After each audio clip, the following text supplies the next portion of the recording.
Assalamualaikum warahmatullahi wabarakatuh. Apa kabar semuanya? Baik, sehat, alhamdulillah.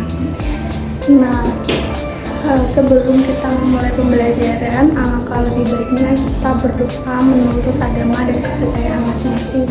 Berdoa mulai. Selesai. Oke, Ibu akan presentasi kehadiran terlebih dahulu ya.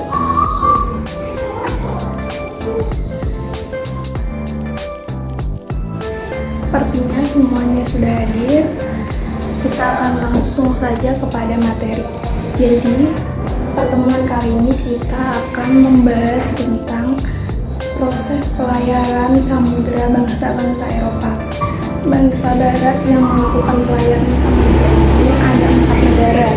Ada yang tahu negara mana saja?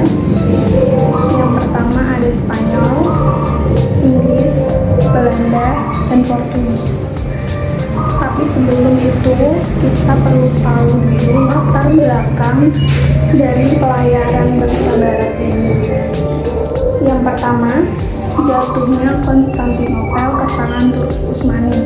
Yang kedua, adanya semangat balas dendam terhadap kekuasaan Islam. Yang ketiga, berkembangnya teknik pelayaran dan penemuan kompas. Yang keempat, keinginan mencari rempah-rempah yang lain. Yang kelima, adanya revolusi industri. Yang keenam, merealisasikan 3G. Ada yang tahu 3G itu apa? Gold, glory, dan gospel. Gold itu kekayaan, glory kekuasaan atau kejayaan, dan gospel adalah penyebaran agama. Alasan atau latar belakang yang terakhir yaitu membuktikan ulang gagasan mengenai bumi itu bulat. Seperti yang sudah tadi disinggung, ada 4 negara yang melakukan pelayaran samudera. Kita akan bahas dulu dari yang pertama, yaitu Portugis. Jadi orang-orang Portugis ini merupakan pelopor dari pelayaran samudera ke daerah-daerah penghasil rempah-rempah. Orang-orang Portugis ini melakukan penjelajahan samudera didukung oleh seorang pangeran bernama Harry Pelaut tahun 1394 sampai 1460. Oleh sebab itu, dari situ mulai berkembanglah pelayaran-pelayaran oleh tokoh-tokoh lainnya. Dalam pelayaran samudera oleh bangsa Portugis, ada 3 tokoh yang paling terkenal. Yang pertama yaitu Bartolomeus Dias yang melakukan pelayaran pada tahun 1450 Masehi sampai 1500 Masehi. Bartolomeus Dias ini melakukan pelayaran dari Lisabon, ibu kota Portugal, kemudian berlayar dengan mengambil rute menyusuri pantai barat Afrika pada tahun 1486, yang pada akhirnya dia sampai ke selatan benua Afrika dan hanya melakukan pelayaran sampai situ dikarenakan ombak yang cukup besar dan angin yang kencang. Oleh karena itu, pelayaran Bartolomeus Dias ini dikatakan gagal. Lalu dia kembali ke Portugis. Selanjutnya ada pelayar Vasco da Gama yang melakukan pelayaran pada tahun 1469 Masehi sampai 1524 Masehi. Pada tahun 1497, Vasco da Gama melakukan pelayaran ke arah timur mencari asal rempah-rempah, juga melakukan pelayaran yang sama, rutenya hampir sama seperti tokoh yang pertama, berlayar dari Lisabon, kemudian menyusuri pantai barat Afrika sampai ke Tanjung Harapan. Vasco da Gama kemudian melanjutkan ekspedisinya memasuki Samudra Hindia. Sesampainya di sana, dia mendirikan kantor dagang dan benteng-benteng karena pada masa itu Vasco da Gama beserta kru kapalnya menganggap bahwa Hindia itu merupakan tempat pusat rempah-rempah, sehingga banyak datang pelayaran laut lainnya ke India. Yang terakhir ada Alfonso Alberti. Alfonso ini melakukan pelayaran pada tahun 1453 Masehi sampai 1515 Masehi.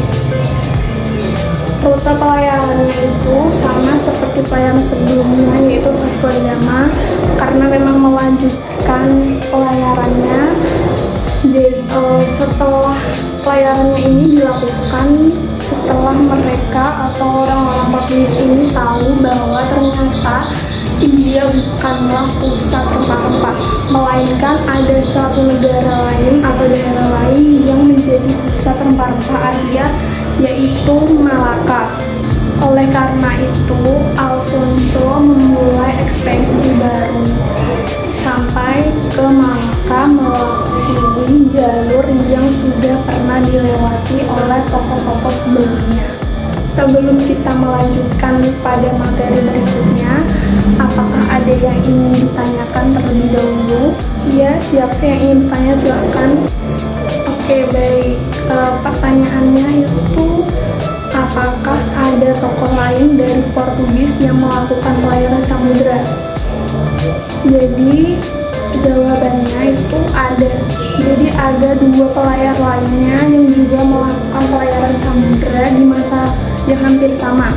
Yang pertama yaitu Franciscus Saverius yang menyebarkan agama Kristen ke India, Maluku, Jepang, dan Cina pada tahun 550-an. Yang kedua yaitu ada Cabral yang berhasil sampai ke semenanjung timur Brazil pada tahun 1500-an. Oke, apa ada yang ingin bertanya lagi? Sepertinya sudah cukup ya, tidak ada yang bertanya lagi. Oke, karena masih ada 3 negara Eropa yang melakukan pelayaran samudera yang belum kita bahas, yaitu ada Spanyol, Inggris, dan Brazil. Ini akan ibu jadikan sebagai tugas kelompok. Kalian harus membuat map mapping proses pelayaran 3 bangsa itu dalam satu kertas. Kalian bisa pakai kertas pelangi atau kertas karton. Jadi nanti kalian bisa menghias sesuai kreativitas kalian. Bisa kalian cetak atau print gambar petanya, tokonya, tapi harus disertai dengan sumber-sumber yang jelas. Jadi karena ini pesertanya 30, kita bagi menjadi 6 kelompok saja ya, supaya tidak terlalu banyak. Jadi kelompok 1 dan 2 itu Spanyol, kelompok 3 dan 4 itu Inggris, dan kelompok 5 serta 6 Belanda. Ada yang ingin ditanyakan mengenai tugas kali ini? Boleh, kalian gambar juga boleh, itu lebih bagus. Kalau kalian bisa menggambar, kalian bisa gambar. Ada lagi yang ingin ditanyakan? Karena tidak ada, kalian boleh melakukan diskusi per kelompok dulu ya. Silakan diskusi. Apa ada yang ditanyakan lagi? Sepertinya tidak ada ya, sudah jelas semua. Jadi sejak abad ke-13, rempah-rempah ini memang merupakan barang dagang yang sangat menguntungkan. Untuk itu, orang-orang Eropa, orang-orang Barat itu berusaha untuk mencari kekayaan dari rempah-rempah ini, sekalipun mereka harus melakukan pelayaran samudera. Keinginan ini diperkuat dengan adanya jiwa penjelajah untuk menemukan rempah-rempah baru, daerah rempah-rempah baru. Orang-orang Eropa yang yakin bahwa jika mereka berlayar dari satu arah, pada akhirnya mereka akan kembali ke arah tersebut. ini juga membuktikan bahwa dunia itu bulat, yaitu seperti alasan latar belakang yang pertama tadi. Orang-orang Eropa termasuk orang-orang Portugis mencapai kejayaan atau kemajuan di bidang pelayaran dan teknologi ini juga dikarenakan karena pelayaran samudera yang sudah mereka lalui. Lalu mereka juga mendapatkan pengetahuan geografis dan astronomis yang bertambah semakin banyak dari pelayaran yang sudah dilakukan. Dan bangsa Portugis ini menjadi pelopor bangsa-bangsa sesudahnya, yaitu Spanyol, Inggris, Belanda, untuk melakukan pelayaran samudera yang sama. Sepertinya cukup untuk pertemuan kali ini. Terima kasih.